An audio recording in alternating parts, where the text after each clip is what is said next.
যারা যারা এই পীর মুরিদি বা পীর মাশায়েখ বুজুর্গানে দিনের নাম শুনতে পারে না, খুব গালাগাল করে বা ভণ্ড মনে করে, পীর মুরিদিকে এক বাক্যে বাতিল মনে করে, তাদের মোটা দাগে আমাদের এই উপমহাদেশে সালাফি, আহলে হাদিস বা জামায়াত ইসলাম নামে তারা পরিচিত হন। তারা পীর মুরিদি পছন্দ করেন না, এটাকে বাতিল মনে করেন বা খারাপ মনে করেন।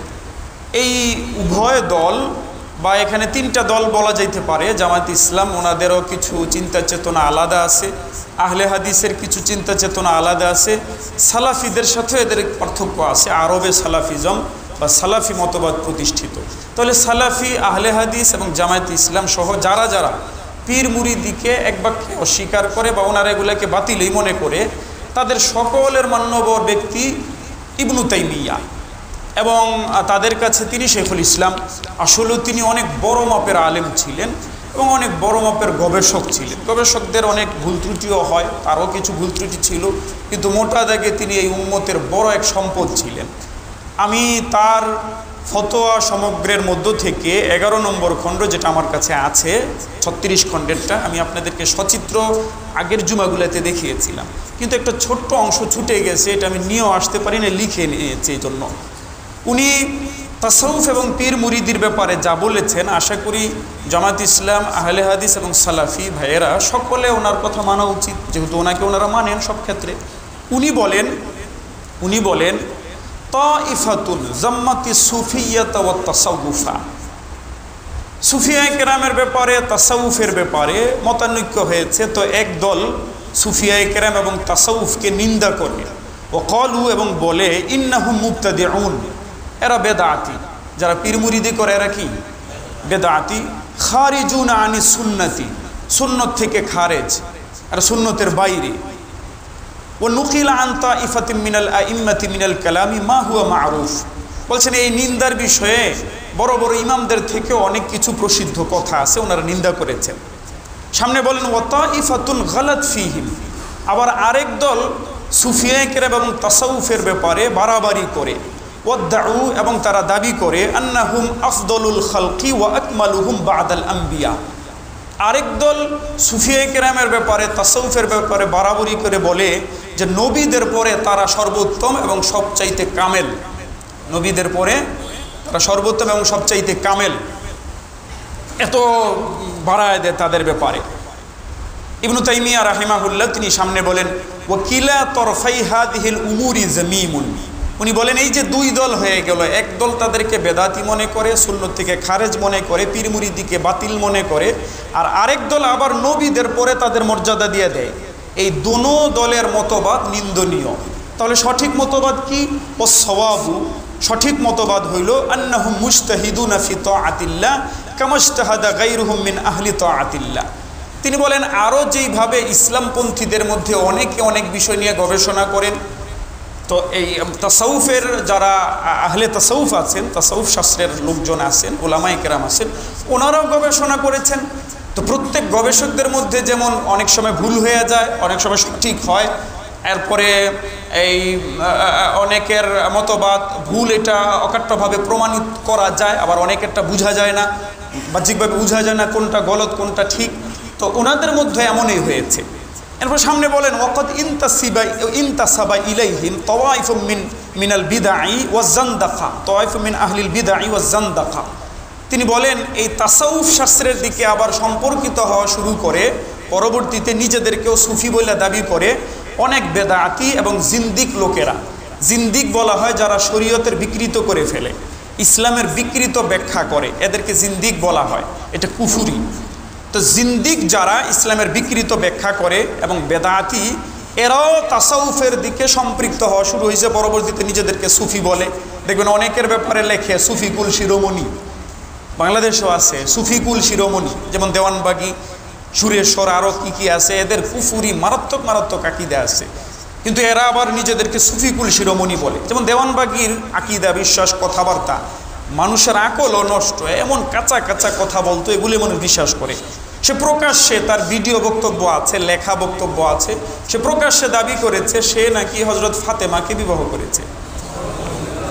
হযরত ফাতেমা রাদিয়াল্লাহু তাআলা আনহা আমৃত্যু কার স্ত্রী ছিলেন? আলী রাদিয়াল্লাহু তাআলা আনহু না? হযরত আলী আগে মারা গেছেন, হযরত আলী রাদিয়াল্লাহু তাআলা আনহু আগে যদি মারা যাইতেন তাহলেও বুঝতাম যে ইদ্যতের পরে হযরত ফাতেমাকে অন্য কেউ বিবাহ করতে পারবে, কিন্তু হযরত আলী রাদিয়াল্লাহু তাআলা আনহু তো আগে ইন্তেকাল করেন। আগে ইন্তেকাল কে করেছেন? হযরত ফাতেমা রাদিয়াল্লাহু তাআলা আনহা। তো আমৃত্যু যিনি হযরত আলী রাদিয়াল্লাহু তাআলা আনহুর স্ত্রী এবং যিনি নবীজির সবচাইতে প্রিয় কন্যা, এই নালায়েক, এই জঘন্য ব্যক্তিটা সে দাবি করত সে নাকি হযরত ফাতেমাকে বিবাহ করছে, নাউজুবিল্লাহ। এবং সে বলতো যে তার ডান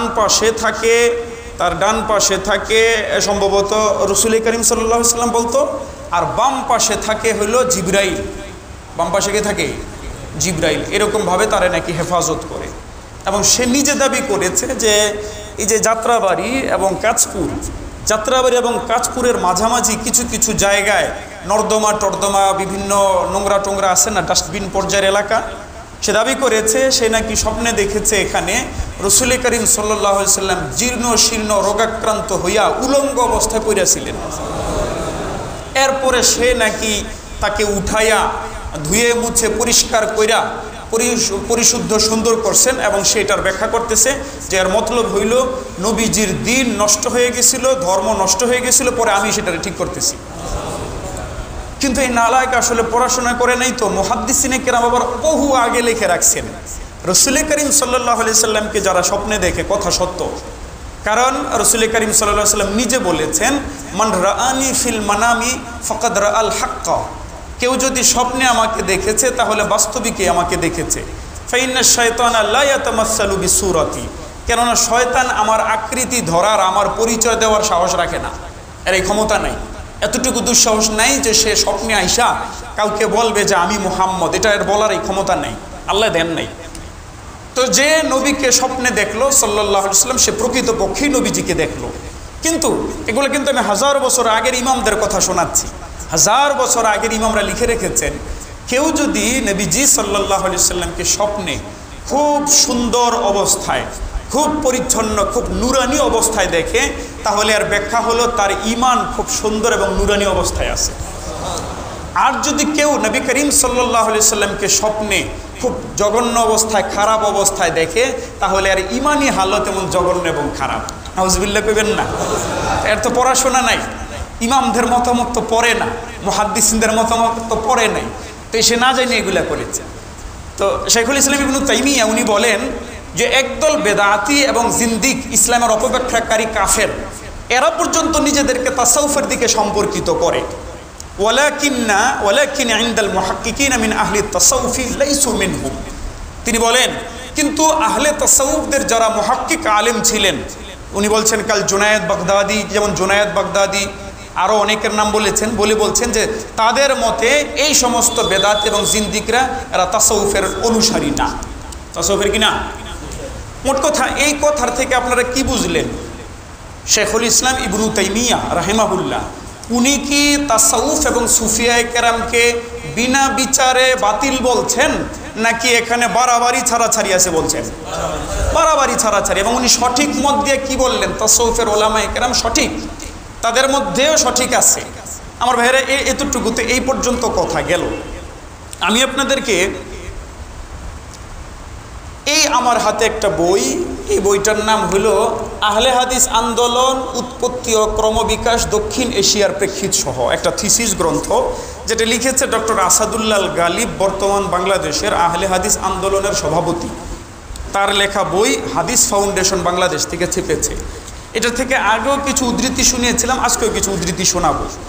এখানে 245 নম্বর পৃষ্ঠায় তিনি আহলে হাদিস আন্দোলনের মূল প্রেরণা সৃষ্টিকারী এবং আধুনিক যুগের রূপকার ইত্যাদি ইত্যাদি অভিধা দিয়ে একটা ব্যক্তির আলোচনা করেছেন, যার নাম হলো শাহ ওলিউল্লাহ মুহাদ্দিস দেহলভী রাহিমাহুল্লাহ। আগেও বলেছিলাম, তিনি তাকে বলেছেন তিনি হলো আহলে হাদিস আন্দোলনের মূল প্রেরণা সৃষ্টিকারী শাহ ওলিউল্লাহ মুহাদ্দিস দেহলভী। তাহলে শাহ ওলিউল্লাহ মুহাদ্দিস দেহলভী রাহিমাহুল্লাহ তিনি তাদের মতে অগ্রহণযোগ্য না গ্রহণযোগ্য? বরং মূল প্রেরণা সৃষ্টিকারী এবং আধুনিক যুগের রূপকার, তাহলে তার কথা তো তাদের মানা উচিত।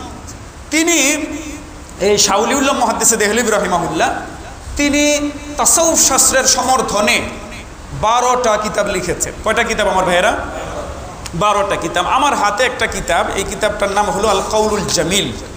আল কাউলুল জামিল, আল কাউলুল জামিল এই কিতাবটা তিনি লিখেছেন। এটার মধ্যে আমি আগে আপনাদেরকে বিভিন্ন তথ্য শুনিয়েছিলাম যে বায়াতের প্রকার, বায়াত করা যে সুন্নত ইত্যাদি ইত্যাদি, এবং তিনি তার নকশেবন্দি, জিলানি এবং ইত্যাদি ইত্যাদি পীর মাশায়েখদের থেকে তিনি অনুমতি নিয়ে এই কাজ করতেছেন, এরকম বলেছিলেন। যেমন এখানে আছে, তিনি বলেন ফয়াকুলুল আব্দুদ দাঈফ আল ফকির ইলা রহমাতিল্লাহিল করিম ওলিউল্লাহ ইবনু আশ-শাইখি আব্দুর রহিম তাগাম্মাদাহুমুল্লাহু বিফদলিহিল জাসিম। তিনি বলেন, আমি ওলিউল্লাহ বিন আব্দুর রহিম বলছি, ওলিউল্লাহ বিন আব্দুর রহিম বলছি, কি বলছি? হাদিহি ফুসুলুন, আমার এই কিতাবের মধ্যে কিছু পরিচ্ছেদ লিখছি, মুশতামিলাতুন, যেই পরিচ্ছেদগুলোতে আছে আলা উসুলি তরিকাতি, তরিকত, একটা হলো শরীয়ত আর একটা হলো তরিকত। এই যে পীর মাশায়েখরা যেটাকে তরিকত বলেন, এই তরিকতের মূলনীতি সমূহ আমি এখানে লিখব, তরিকতের মূলনীতি সমূহ আমি এখানে লিখব। মিম্মা ইস্তাফাদনাহু, যেই তরিকতের মূলনীতিগুলো আমি শিখেছি, মিন মাশায়েখিনা নকশবন্দিয়া, আমার নকশবন্দি শায়েখদের থেকে, ওয়াল জিলানিয়া, আমার জিলানি শায়েখদের থেকে, ওয়াল চিশতিয়া, এবং আমার চিশতি শায়েখদের থেকে। এই শাহ ওলিউল্লাহ মুহাদ্দিস দেহলভী রহমাতুল্লাহ বলছেন যে আমি তরিকতের এই মূলনীতিগুলো এগুলো শিখেছি আমার নকশবন্দি শায়েখদের থেকে, আমার জিলানি শায়েখদের থেকে এবং আমার চিশতি শায়েখদের থেকে। আপনারা শুনেছেন যে নকশবন্দি একটা তরিকার নাম, তরিকতের একটা তরিকা হইলে, একটা মাসলাক হইলে নকশবন্দি। আরেকটা হলো জিলানি, আব্দুল কাদের জিলানি রাহিমাহুল্লাহর যেই মূলনীতিগুলো, তার গবেষণাগুলো, এগুলোকে জিলানি বা কাদেরি বলা হয়। আরেকটা হলো চিশতি, খাজা মুঈনুদ্দিন চিশতি রাহিমাহুল্লাহর যে তরিকা, এগুলো উনি এখানে লিখেছেন। এখানে এক জায়গায় গিয়ে তিনি এই চিশতি তরিকার যেই সবক আছে, চিশতি তরিকার যেই নিয়মগুলো আছে, কিভাবে কিভাবে করবে, এখানে তো বিস্তারিত দিয়েছেন, জিকির কিভাবে করবে, কত সংখ্যায় করবে, কেমনে কি করবে, এগুলো নিয়ে আমাদের এই ভাইদের অনেক পেরেশানি যে লা ইলাহা ইল্লাল্লাহ বলবে, ঠিক আছে জিকির করবে, কিন্তু এটা 200 বার করে বলতে হবে, এটা কোথায় আছে? কোরআন সুন্নাহর কোথায় তো 200 বার করে নাই। উনি এখানে সবগুলো এগুলো এমন করে করে বলেছেন, এটা এত সবার, এটা এত সবার, এমনকি বসার অবস্থা বলেছেন, জিকির করার সময় কিভাবে বসবে। তো তিনি লিখেছেন জিকির করার সময় আসন দিয়ে বসবে, আসন দিয়ে বসে এই ডান পায়ের যে কনিষ্ঠাঙ্গুলি আছে, কনিষ্ঠাঙ্গুলি এবং ডান পায়ের পরের আঙ্গুলি, কনিষ্ঠাঙ্গুলির পরের আঙ্গুলি, এই 2 আঙ্গুলি দিয়ে বাম পায়ের হাঁটুর নিচে যে 2টা রগ আছে, রগ, শক্ত রগ যে আছে, ওই নিচের রগটা কেমন চাপ দিয়ে এমন করে ধরে বসবে, এরপরে জিকির করবে। আচ্ছা, এটা কোথায় আছে কোরআন সুন্নাহ?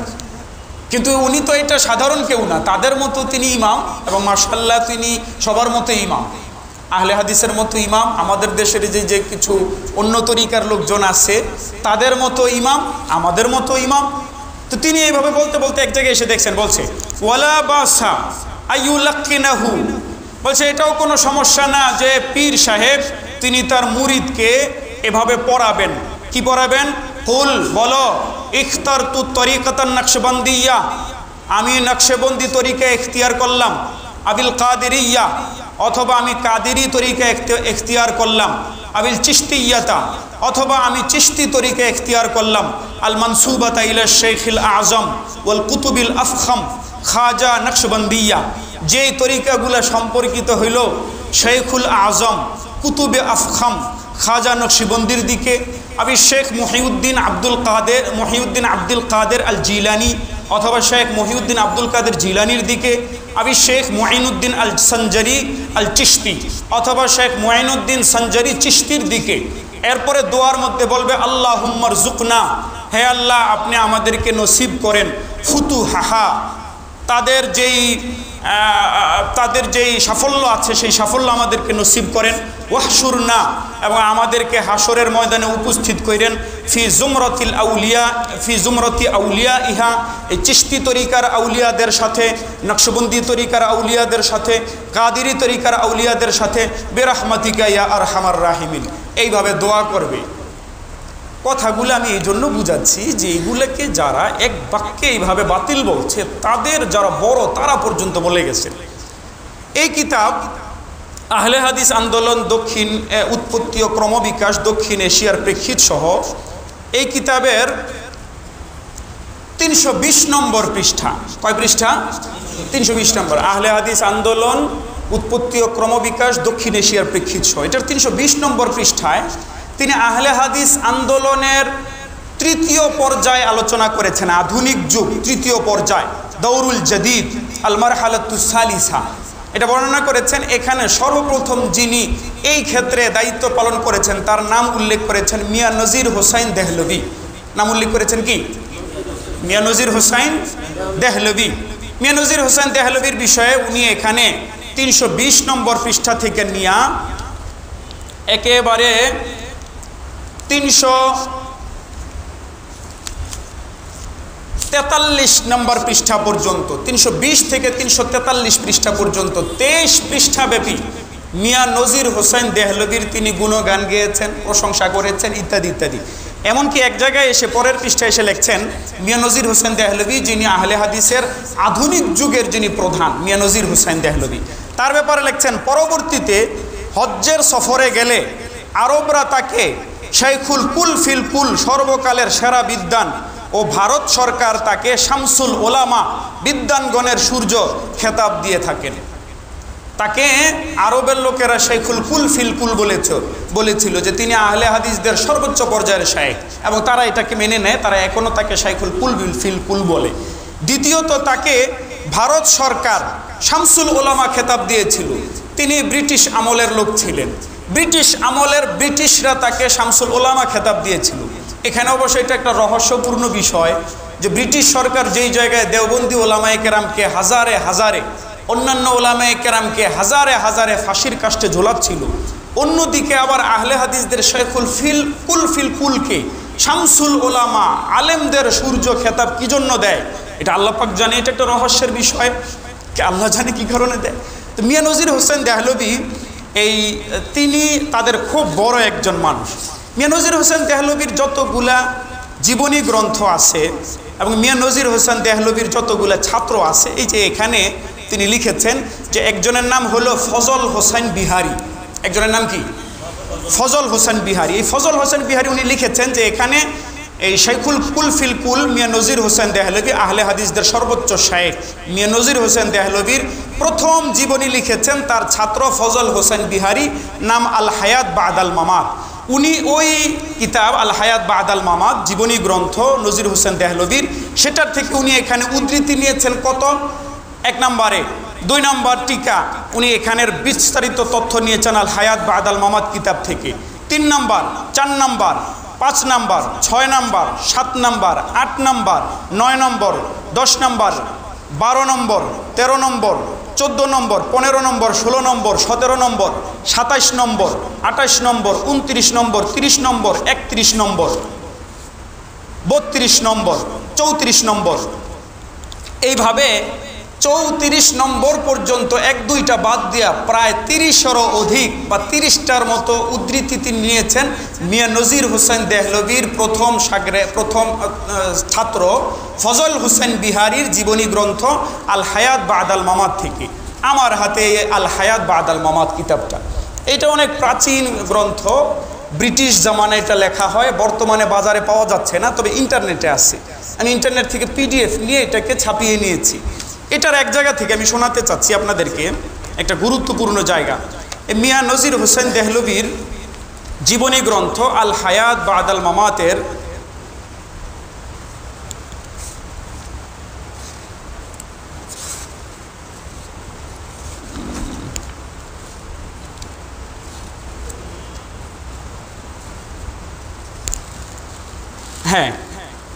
আল হায়াত বাদাল মামাতের 145 নম্বর পৃষ্ঠা।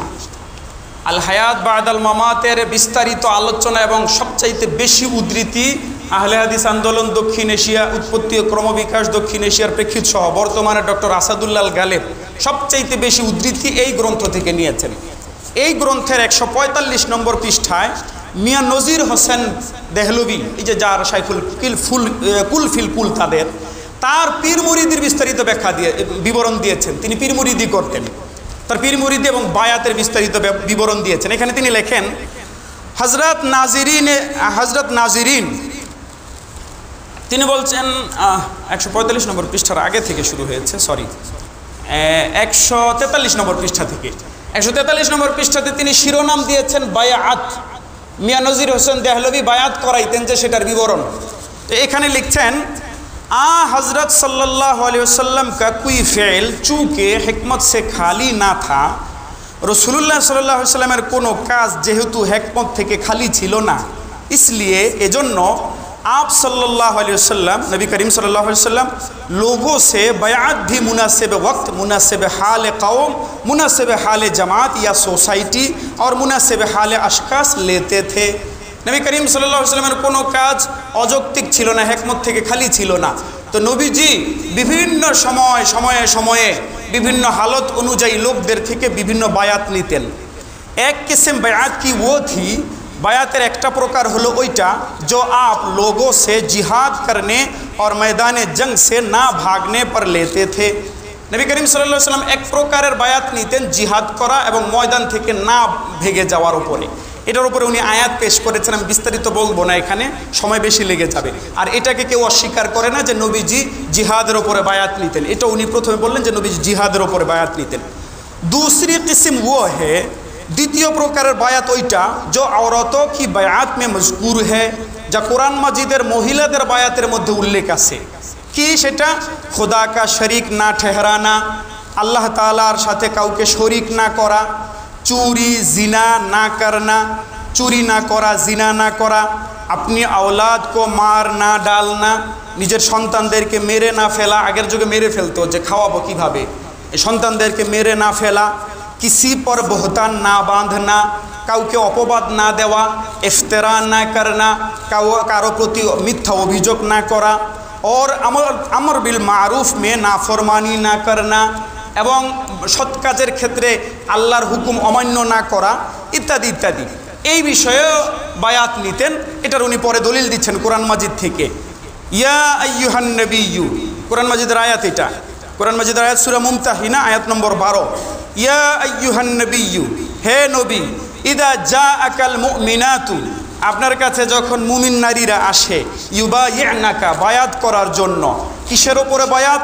আলা, এ কথার ওপরে যে আল্লাহ ইউশরিকনা বিল্লাহি শাইআ, তারা আল্লাহর সাথে কোনো কিছুকে শরিক করবে না, ওয়ালা ইয়াসরিকনা, তারা চুরি করবে না, ওয়ালা ইয়াজনিনা, তারা জিনা করবে না, ওয়ালা ইয়াকতুলনা আওলাদাহুন্না, তারা তাদের সন্তানদেরকে মেরে ফেলবে না, ওয়ালা ইয়াতিনা বিবুহতানিন ইফতারিনাহু বাইনা আইদিহিন্না ওয়া আরজুলিহিন্না, এবং এরা নিজেদের থেকে কোনো অপবাদ দিবে না, ওয়ালা ইয়াসিনাকা ফি মারুফিন, আপনার কোনো নেক কাজে এরা আপনার নাফরমানি করবে, আল্লাহর নাফরমানি করবে না। এরকম বায়াতের জন্য যদি মহিলারা নবী আপনার কাছে আসে, ফাবাইহুন্না, তাহলে আপনি তাদেরকে বায়াত করান। ওয়াস্তাগফির লাহুন্নাল্লাহ, এবং আল্লাহর কাছে তাদের জন্য ক্ষমা চান। ইন্নাল্লাহা গফুরুর রহিম, কারণ আল্লাহ তাআলা ক্ষমাশীল দয়ালু। এটা এক প্রকারের বায়াত। মিয়া নজির হোসেন দেহলভির এই শাগরেদ এবং জীবনী গ্রন্থকার, উনি বলছেন और इस किस्म की बायात आप मर्दों से भी लेते थे। नबी करीम सल्लल्लाहु अलैहि वसल्लम এই ধরনের বায়াত পুরুষদের থেকেও নিতেন। জিনা না করা, শিরক না করা, ইবাদত বন্দিগি করা, এই বায়াত শুধু মহিলাদের থেকে নিতেন না, পুরুষদের থেকেও নিতেন। এখানে আবার আয়াত এসেছে, আয়াত দিয়ে উনি দলিল দিয়েছেন যে আল্লাহ তাআলার হাদিস দিয়ে দলিল দিয়েছেন যে রাসূল করিম সাল্লাল্লাহু আলাইহি ওয়াসাল্লাম লোকদের কাছ থেকে বায়াত নিতেন। চুনাচে উবাদা বিন সামিত রাদিয়াল্লাহু তাআলা আনহু से मरवी है। তো দেখুন, উবাদা বিন সামিত রাদিয়াল্লাহু তাআলা আনহু থেকে বর্ণিত আছে, তিনি বলেন বায়ানা রাসূলুল্লাহ সাল্লাল্লাহু আলাইহি ওয়াসাল্লাম, আমরা রাসূল করিম সাল্লাল্লাহু আলাইহি ওয়াসাল্লামের কাছে বায়াত করেছি, আলা, এই শর্তে যে আল্লাহ নুশরিকা বিল্লাহি শাইআ, আমরা আল্লাহর সাথে শরীক করব না, ওয়ালা নাজনি, আমরা জিনা করব না, ওয়ালা নাসরিকু, আমরা চুরি করব না, ওয়ালা নাকতুলুন নাফসাল্লাতি হারামাল্লাহু ইল্লা বিল হক, এবং আমরা কাউকে অন্যায়ভাবে হত্যা করব না, ইত্যাদি ইত্যাদি। এরকম পুরুষদের মধ্য থেকেও নবীজি বায়াত নিতেন। এইভাবে উনি বলে বলে আরও কয়েক প্রকারের বায়াত বলে শেষে লিখছেন আল মুখতাসার।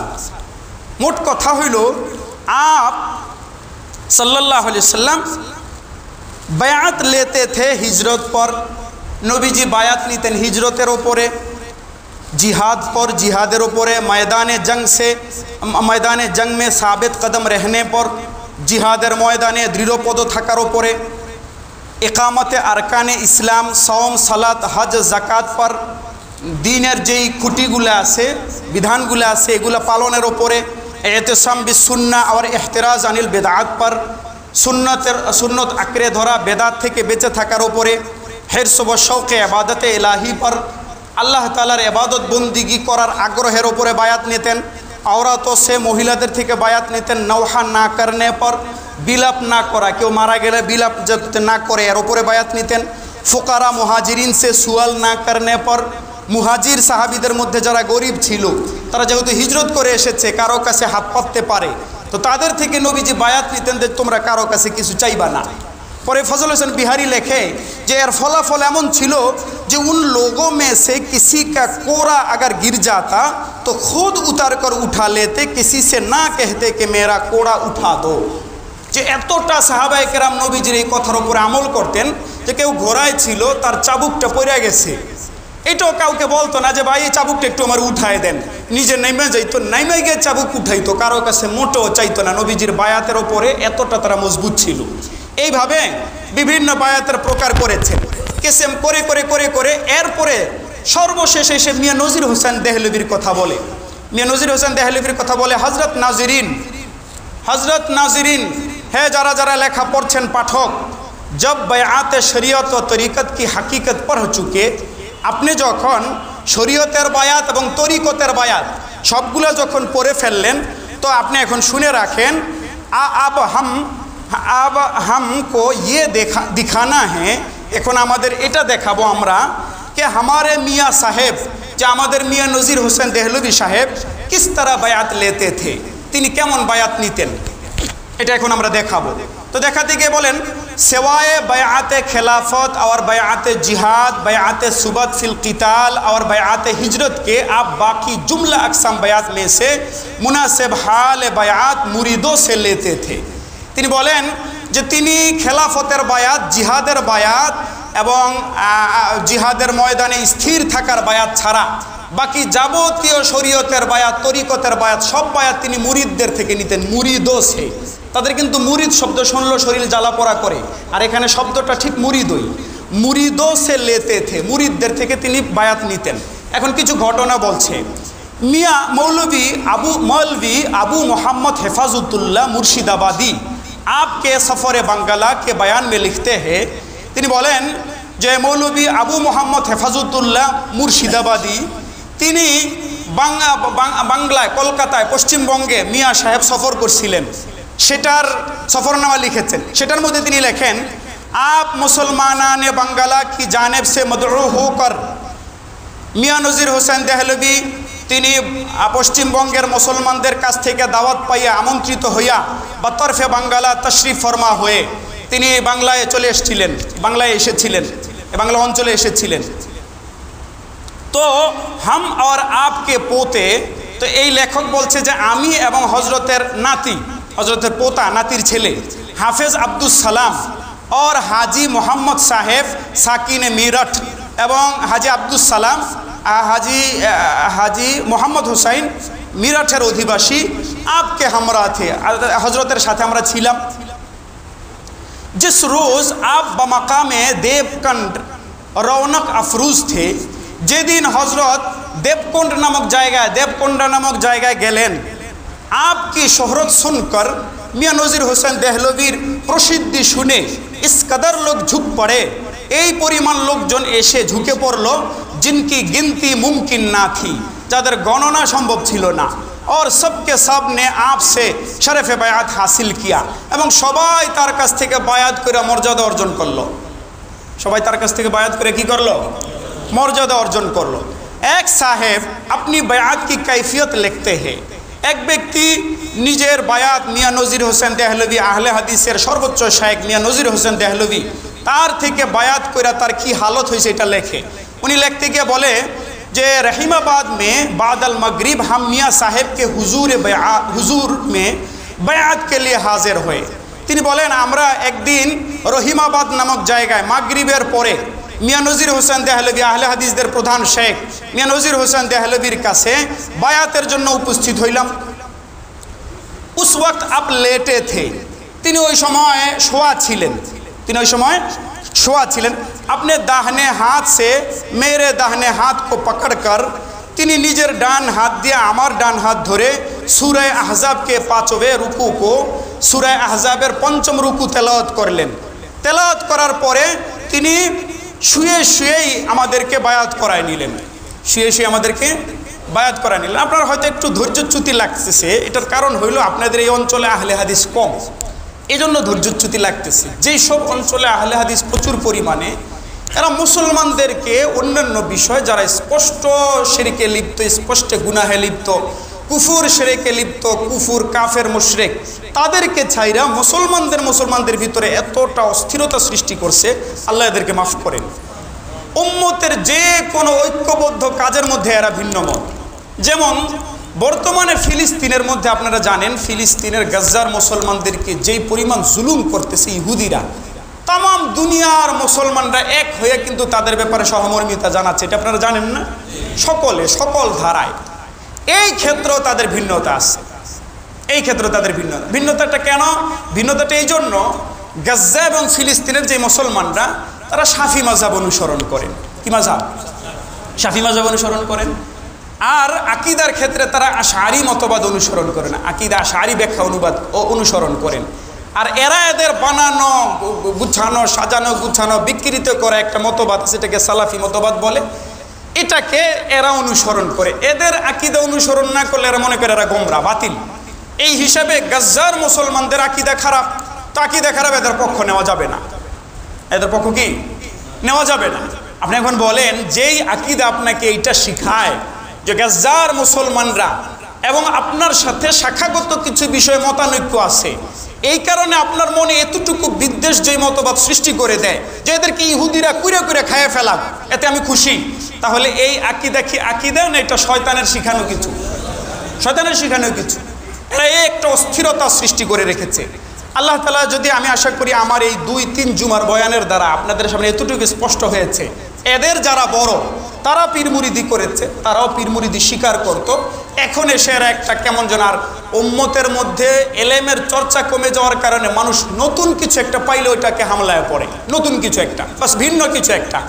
একজনে দ্বারা এখন বলুক যে এই যে মোল্লারা আপনাদেরকে দাঁড়িয়ে রাখতে বলে, যেমন এরাই বলে, আহলে হাদিসেরই অনেকে বলে যে মোল্লারা দাঁড়িয়ে রাখতে বলে, দাড়ি নবীজির কোনো সুন্নত না, এটা আরবের অভ্যাস। আবু জাহেলও দাঁড়িয়ে রাখতো, উতবাও দাঁড়িয়ে রাখতো, সায়বাও দাঁড়িয়ে রাখতো, এই ধরনের কথা বলবে। এদের চোখে আবু লাহাব, উতবা, সায়বা পড়ে, এদের চোখে নবীজি, আবু বকর, ওমর পড়ে না। তারা যে দাঁড়িয়ে রাখতে বলতেন, এটা এদের চোখে পড়ে না। এরা আপনাদেরকে বলবে যে আপনারা টুপি পরেন, জামা পরেন, লম্বা জামা পরেন, এই জাতীয় জিনিসগুলো, এগুলো আরবের অভ্যাস, এগুলো কোনো সুন্নাহ না, এগুলো আরবের অভ্যাস।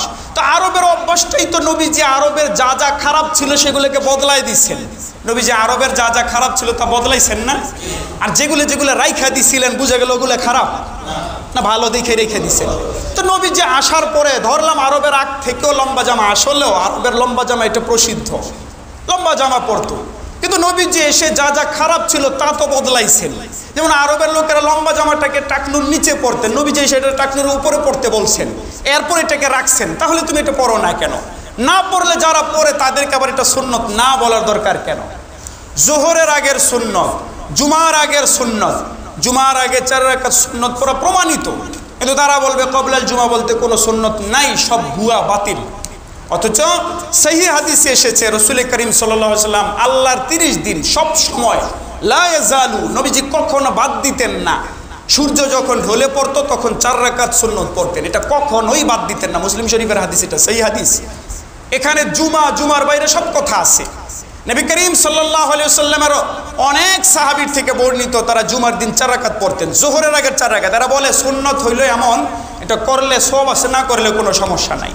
আমরা সুন্নতের মধ্যে 2টা ভাগ করি, আমরা বলি সুন্নতের 2টা ক্যাটাগরি আছে। একটা সুন্নত এমন, নবী করিম সাল্লাল্লাহু আলাইহি ওয়াসাল্লাম এই সুন্নতটা কখনো পালন করতেন, আবার কখনো ছেড়ে দিতেন এমনিতেই, ওজোর ছাড়া। আর কিছু সুন্নত এমন আছে নবীজি সাধারণত এটা ছাড়তেন না, এবার বলেন তো নবীজির যে দুই প্রকারের আমল হইল, কিছু সুন্নত তিনি এমনিতেই ছাড়তেন পড়তেন, এটা একটা। আরেকটা হইল কোনো প্রকারের ওজোর না হইলে সাধারণত ছাড়তেন ওই না, লাগাতার পড়তেন। মা ওয়াজাবা আলাইহিন নবিয়্যু, নবীজি যেটাকে সদা সর্বদা পালন করতেন। তো নবীজি যেটারে সদা সর্বদা পালন করতেন সেটা, আর যেটা কখনো পড়তেন না সেটা, দোনোটা একরকম হওয়া উচিত? দোনোটার গুরুত্ব একরকম হওয়া উচিত? এটা জোহরের আগে এটা পড়বে, কিন্তু আবার আপনার বিরোধিতা করার জন্য মাগরিবের আগে আবার 2 রাকাত পড়বে, মসজিদে ঢুকে আবার 2 রাকাত পড়বে, মাগরিবের আগে 2 রাকাত পড়বে, মানে যেটা বিরোধিতা করতে হয়। এই যে একটা বিষয় উম্মতকে টুকরা করা, এই সময় দরকার ছিল। মোটা মোটা বিষয়গুলোতে আমরা এক না। কেউ বলে জোহর নামাজ 5 রাকাত, বলেন। কেউ বলে জোহর নামাজের ভিতরে আত্তাহিয়াতু নাই। কেউ বলে যে সেজদা 2টা না 1টা। এই মোটা মোটা জিনিসগুলোতে যেহেতু আমরা এক, দরকার ছিল এটা এক থেকে সম্মিলিতভাবে এই অঞ্চলে কুফর শিরিক, এই অঞ্চলে পাশ্চাত্য মতবাদ, এই অঞ্চলে বিধর্মী সংস্কৃতি যেইভাবে আগ্রাসীভাবে গ্রাস করে নিচ্ছে আমাদের ছেলেদেরকে, এগুলোর বিরুদ্ধে দাঁড়ানোর দরকার ছিল।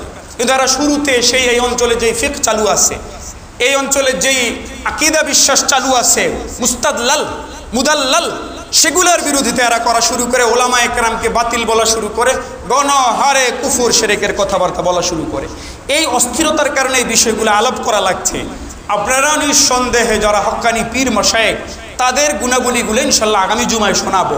10টার মতন গুণাবলী আছে, যাদের ভিতরে এই গুণাবলীগুলো, বৈশিষ্ট্যগুলো থাকবে, আপনারা তাদের কথা মোতাবেক আমল করবেন। তাকে এবার পীর নাম দেন, মুআল্লিম নাম দেন, শিক্ষক নাম দেন, শায়েখ নাম দেন, যেটা ইচ্ছা ওইটা দেন। তার কথা মোতাবেক চলা, এটার নাম ওই পীর মুরিদি। এরা কিন্তু শায়েখ নামে পীরের চাইতে আরও বেশি পূজার মতন করে। তারা তাদের শায়েখের কথার বাইরে যায় না। আমরা তো আমাদের কথার বাইরে ব্যাপকভাবে যাই। আমরা চারো মাযহাবকে সহি মনে করি। হ্যাঁ, এটা আমাদের কাছে ইমাম আবু হানিফা রাহিমাহুল্লাহ বা হানাফি মাযহাবের ব্যাখ্যা আমাদের কাছে অধিক পছন্দ মনে হয় দেখে আমরা করি, কিন্তু আমরা বলি সেটাও ঠিক আছে। কিন্তু এরা নিজেদেরকে ছাড়া বাকি সবাইকে গলত মনে করে। এই বিশ্বাসটা খারিজিদের বিশ্বাস, যে একমাত্র আমরা মুসলমান আর বাকি সবাই বাতিল, বাকি সবাই জাহান্নামী। এটা অত্যন্ত নিকৃষ্ট খারিজি ফেরকা ছিল, খারিজি ফেরকা, কাফের ফেরকা। তাদের আকীদা বিশ্বাস এদের ভিতরে আছে। এরা নিজেদেরকে ছাড়া বাকি কাউকে সঠিক মনে করে না। আল্লাহ তাআলা এই বহিদেরকে হেদায়েত দান করুক, তাদের পূর্বপুরুষরা পীর মুরিদি করতে, এগুলো তাদের বুঝার তৌফিক দান করুক। আমিন। সাল্লাল্লাহু তাআলা আলা খায়রি খালকিহি মুহাম্মদ ওয়া আলিহি ওয়া সাহবিহি আজমাইন।